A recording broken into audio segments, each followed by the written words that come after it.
pieces or chapters in this scenes, I guess, in this novel is the family dynamic. The name of the chapter is called Family Feud, and I like it because I play with the different characters, I play with their tones. So if you guys don't know, there's an audiobook for One Love Wins, and you can actually download that at my website, and then you'll hear me reading it. And then that was fun too, it was on a whole nother level because then I get to kind of act out the characters. So I'm going to read to you guys just a little bit of drama that kind of happens. No, I haven't read it. I'm sure it's coming though. I'm sure it's coming. What did you say, Barry? I was asking whether or not he read any part of the mail. No. So I haven't been recruited yet, but I'm sure it's coming. Yeah, we'll have to think about that one. Okay. All right. So, let's see where I'm going to start at. All right, I'm going to start here. Baby, can you hand me those greens? Aunt Cheryl asked.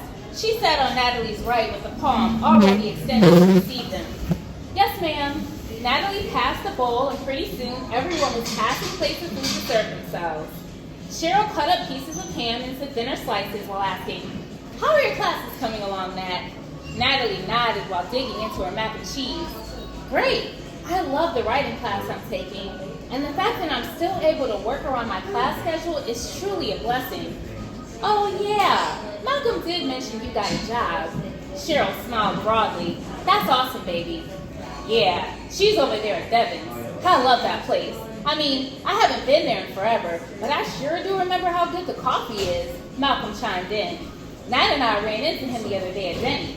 He is definitely a fine young man doing big things." "Yeah, Devon is amazing.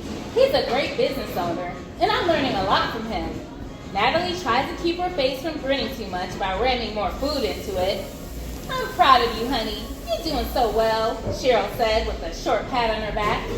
Natalie was thankful for the praise, but also somewhat embarrassed. She stole a glance at Ashley, who had been unusually quiet. For some reason, Samantha chose that moment to lean over Malcolm towards Ashley.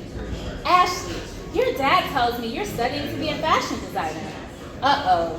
Natalie was reminded of the conversation she had walked in on earlier in the kitchen between Ashley and Grams. Ashley is not trying to hear from this woman. Ashley's eyes darted to Samantha. She gulped down some of her lemonade before answering flatly. "Yeah."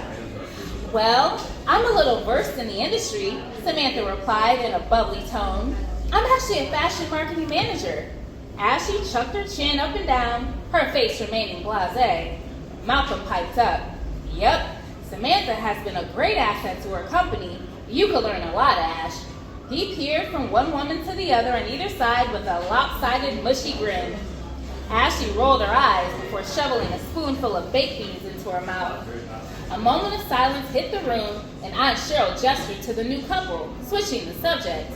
"Now, how did y'all meet exactly?" Malcolm told the story, saying they were at some networking event he went to for his firm. "I was thinking I was going just to meet clients, but I walked away thinking of nothing else but this young woman." The fondness in his eyes was evident as he chomped on a piece of ham.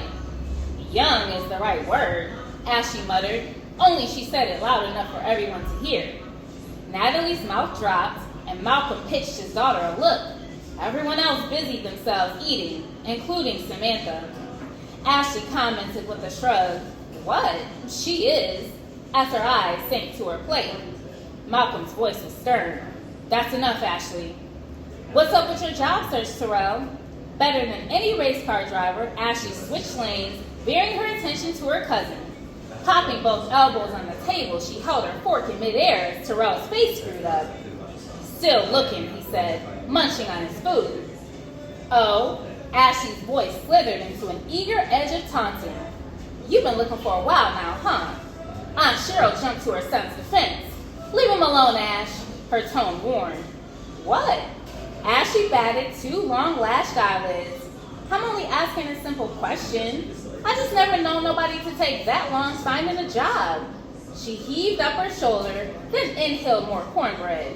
"That's all," she finished with a smug smack to her lips. Terrell stated in an irritated voice. Yo, it takes time to find the right position. I mean, I don't just want to take anything. Gina rubbed his hand to comfort him, but he flicked her fingers away. Really? With the jut of her chin, Ashley swallowed her food. Don't you think you should?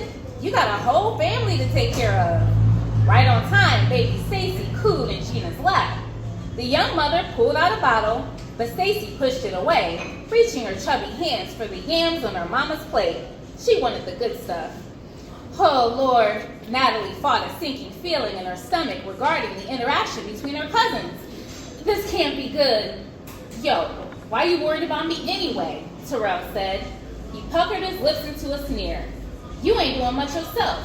I bet you don't even know how to spell the word job. His round mocha face contorted into spite as he fired out each word. Ashley had hit a nerve. Natalie wrung her napkin under the table while shooting a telepathic look at Grams.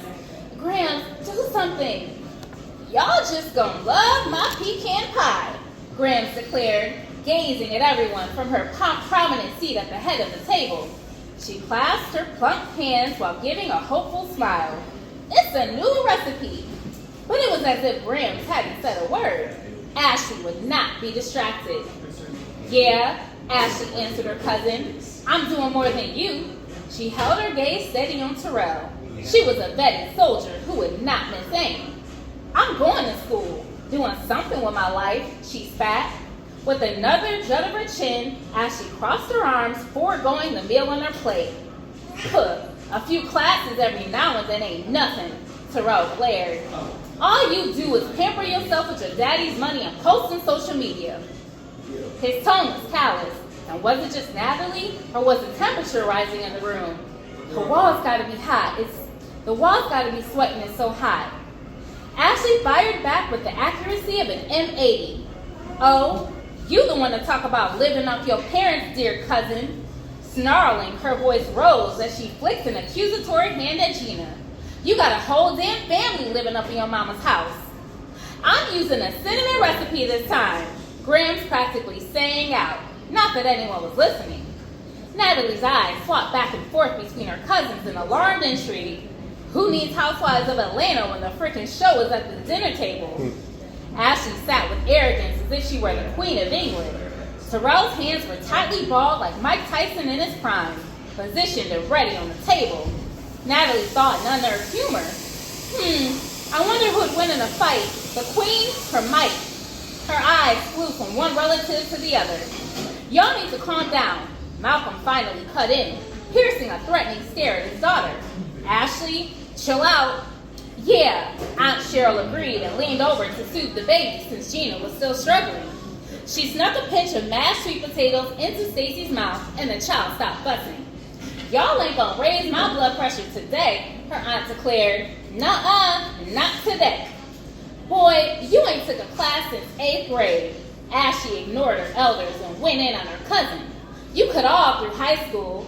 I'm surprised you know how to read. She paused and examined her nails with a pleased expression. Wait, you do know how to read, she snickered, slicing vicious eyes at Terrell. Right? You an arrogant, selfish Terrell! Cheryl cut off her son while jumping to her feet, but the intended expletive still stained the atmosphere. That's enough. Startled by her abruptness, the baby started crying, and Gina rushed to quiet her by bouncing her on one knee. Shh, shh, Gina whispered to baby Stacy in quick, soft tones. Daddy, you just won't let him talk to me like that? Ashley's tone was incredulous while hopping up from the table. Ashley, you need to stop antagonizing people. Now sit down and eat your food. Malcolm wore an exhausted expression as he glared at his daughter. Time seemed to stand still as each Bennett sized the other up. Feverishly rubbing her leg under the table, Natalie puffed out a breath, her heart rate escalating. Lord, what should I do? Save Ashley, came the instant reply. That was it.